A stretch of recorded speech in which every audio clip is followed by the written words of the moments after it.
नमस्कार साथियों, मैं नारायण प्रसाद पाली, तखतपुर जिला बिलासपुर छत्तीसगढ़ से आप सभी महानुभाव से संपूर्ण मानवता की सुरक्षा के लिए, रोग निवारण के लिए यज्ञ आयोजन के संदर्भ में निवेदन करने के लिए मुखातिब हुआ हूँ, उपस्थित हुआ हूँ और माननीय प्रधानमंत्री, माननीय मुख्यमंत्रीगण तथा समस्त आध्यात्मिक महापुरुषों से प्रार्थना करता हूँ कि पूज्य गुरुदेव जी, वेदमूर्ति तपोनिष्ठ पंडित श्री राम शर्मा आचार्य जी, वंदनीय माता भगवती देवी शर्मा जी के द्वारा स्थापित शांति कुंज हरिद्वार और वर्तमान में योग के माध्यम से विश्व को उत्तम स्वास्थ्य की ओर ले जाने के लिए प्रयत्नशील परम पूजनीय स्वामी रामदेव बाबा जी, पतंजलि योग पीठ सहित विभिन्न धार्मिक आध्यात्मिक संगठनों के माध्यम से एक समन्वय समिति बनाई जानी चाहिए और यज्ञ के माध्यम से वायुमंडल को व्यापक रूप से पवित्र शुद्ध करने के लिए एकमात्र सहारा है महायज्ञ का आयोजन। भारत के विभिन्न राज्यों में, विभिन्न जिलों में एक साथ एक समय पर रोग निवारण हेतु सामूहिक योग, सामूहिक गायत्री महामंत्र जप और यज्ञ का आयोजन किया जाना चाहिए। परम पूज्य गुरुदेव ने कहा था, बेटा यज्ञ के 3 अर्थ होते हैं। यज्ञ के 3 अर्थ होते हैं। यज्ञ का पहला अर्थ होता है देव पूजा, दूसरा अर्थ होता है दान और तीसरा अर्थ होता है संगतिकरण। संगतिकरण अर्थात संगठन। हमें पूज्य गुरुदेव जी के बताए हुए मार्गदर्शन को मुख्य आधार बनाकर वर्तमान परिस्थितियों से समन्वय करते हुए महायज्ञ का आयोजन एक प्रयोग के रूप में किया जाना चाहिए। यज्ञ का तात्पर्य यह भी है मित्रों, पूज्य गुरुदेव जी ने बताया, वंदनीय माता जी ने बताया और निरंतर शांति कुंज हरिद्वार गायत्री तपोभूमि मथुरा के द्वारा जन जन तक यह बात पहुंचाया गया। यज्ञ का अर्थ होता है त्याग, यज्ञ का अर्थ होता है बलिदान, यज्ञ का अर्थ होता है शुभ सत्कर्म। भौतिक जगत के महानुभावों ने इस प्रकृति को तहस नहस कर दिया, वायुमंडल को प्रदूषित कर दिया, अंतरिक्ष को प्रदूषित कर दिया है मित्रों। और उसका एकमात्र स्वच्छता के लिए, पवित्रता के लिए उपाय है महायज्ञ का आयोजन। भगवान राम ने, भगवान श्री कृष्ण ने भी अपने समय में वायुमंडल को प्रदूषण से मुक्त करने के लिए महायज्ञ का आयोजन किए थे। परम पूज्य गुरुदेव जी ने, वंदनीय माता जी ने अपितु गायत्री महायज्ञ के माध्यम से अंतरिक्ष का परिशोधन किया, लाखों करोड़ों अरबों व्यक्तियों के विचारों को, बुद्धि को शुद्ध किया। किंतु आधुनिकता की होड़ में विश्व के राजतंत्र ने, विश्व के राजनीति ने अंतरिक्ष को प्रदूषित कर दिया। आज उसे सामूहिकता के साथ, संगठन शक्ति के साथ, संगतिकरण के साथ प्रदूषण मुक्त करने की आवश्यकता पूज्य गुरुदेव जी, माता जी और आध्यात्मिक महापुरुषों का यह संकल्प है, होना चाहिए। इसके लिए राजतंत्र की आवश्यकता है, भारत के प्रधानमंत्री जी की आवश्यकता है, मुख्यमंत्री जी की आवश्यकता है कि वह इस दिशा में कार्य को शुभारंभ करने का प्रयास करें। इसी से सामूहिक रूप से रोगों की रक्षा होगी। योग और यज्ञ ही आज के परिप्रेक्ष्य में इस वैश्विक महामारी के लिए एक आध्यात्मिक प्रयोग है, एक ब्रह्मास्त्र का प्रयोग है।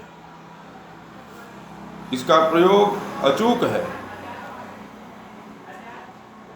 हमारा पूर्ण विश्वास है कि बड़े से बड़े टेक्नोलॉजी, बड़े से बड़े ज्ञानी विज्ञानी लोग इसका रिसर्च करें, शोध करें।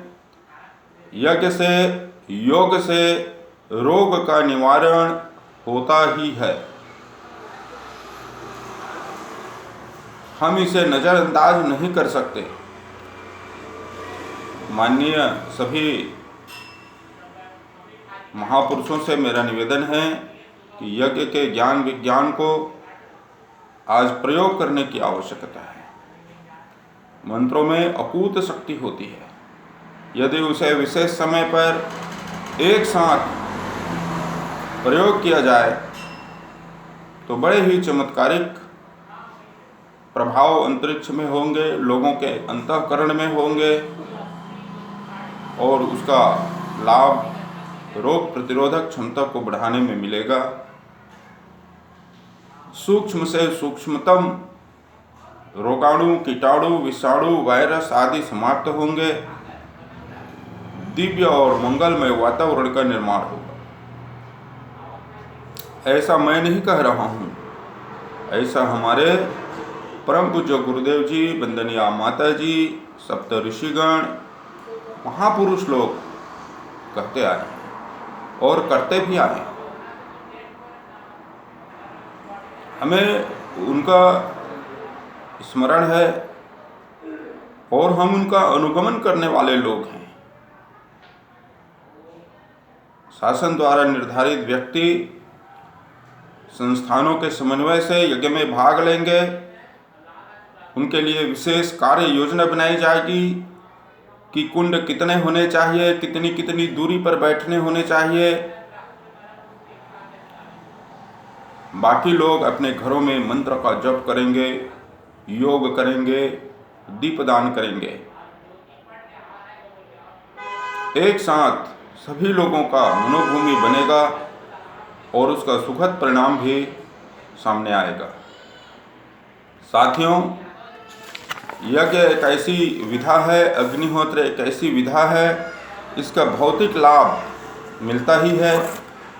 नहीं मिलने वाली किसी भी प्रकार से शंकास्पद बातें होती ही नहीं है। लाभ ही लाभ मिलता है। वायुमंडल को हमने विभिन्न प्रकार के प्रदूषण से गंदा कर चुके हैं हम लोग। उसका निवारण औषधि युक्त हवन सामग्रियों के और विशेष मंत्रों के ध्वनि तरंग से वायुमंडल को हम शुद्ध कर सकते हैं। यज्ञ से वायु शुद्ध होती है और इससे सार्वजनिक स्वास्थ्य की सुरक्षा का एक बड़ा प्रयोजन भी सिद्ध होता है। अनेक स्थानों पर इसका शोध हुआ, खोज हुआ। लोगों ने पाया, वैज्ञानिकों ने पाया, चिकित्सकों ने पाया कि जहाँ यज्ञ होता है, जहाँ मंगल ध्वनि का उच्चारण होता है, जहाँ कपूर के धूप दीप दिए जाते हैं, वहाँ पर रोग के कीटाणुओं का, वायरस का सफाया हो जाता है। वह क्षेत्र शुद्ध और पवित्र हो जाता है। वहाँ के निवासी अन्य लोगों से ज़्यादा रोग प्रतिरोधक क्षमता को धारण करने वाले होते हैं, स्वस्थ होते हैं, उनके विचार शुद्ध होते हैं। ऐसा रिसर्च में पाया गया है। इसका विवरण आप शांति कुंज में, पतंजलि योगपीठ में और अन्य आध्यात्मिक संस्थानों में देख सकते हैं। यज्ञ से सबसे बड़ी चीज़ यह होता है साथियों कि हम जो कुछ भी चीज़ अग्नि में समर्पित करते हैं वह नष्ट नहीं होता, वरन अनेक गुना सूक्ष्मीकरण के माध्यम से बहुउपयोगी होता है और हम यह महसूस करते हैं यज्ञ में जो औषधियाँ आहुति में दी जाती है, घृत आहुति में दिया जाता है, वह सूक्ष्म हो जाता है, वायुमंडल में घुल मिल जाता है और एक स्थान से दूसरे स्थान पर जाता है, वायुमंडल को शुद्ध करता है, लोग श्वास लेते हैं और उसके माध्यम से यह एक गहन उपचार होता है। यज्ञ से भी उपचार होता है और यही वह महत्वपूर्ण प्रक्रिया है। यदि पूरे देश में अथवा पूरे राज्य में अथवा पूरे राज्य किसी राज्य के पूरे जिले में एक साथ एक समय पर योग शिविर हो प्रातः, उसके तुरंत बाद यज्ञ हो और संध्या दीपदान हो, तो निश्चित रूप से उस राज्य का, उस जिले का मंगल ही मंगल होगा। वहाँ प्रदूषण मुक्त वातावरण होगा, ऐसा हमारा मान्यता है।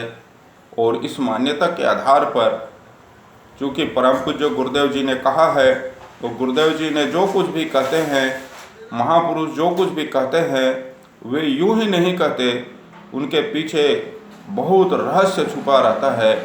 तो मैं प्रार्थना करूंगा आप सभी महानुभाव से, परम पूजनीय डॉक्टर प्रणव पंड्या जी से, परम पूजनीय योग ऋषि स्वामी रामदेव बाबा जी से और अन्य आध्यात्मिक महापुरुषों से इस ओर विशेष ध्यान दें, यज्ञ आयोजन हो।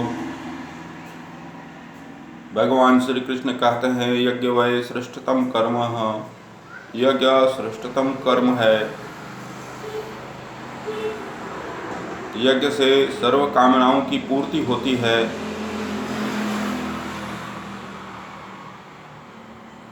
इसको प्रयोग के रूप में, प्रैक्टिकल ज्ञान के रूप में प्रयोग करने का ये समय आया है।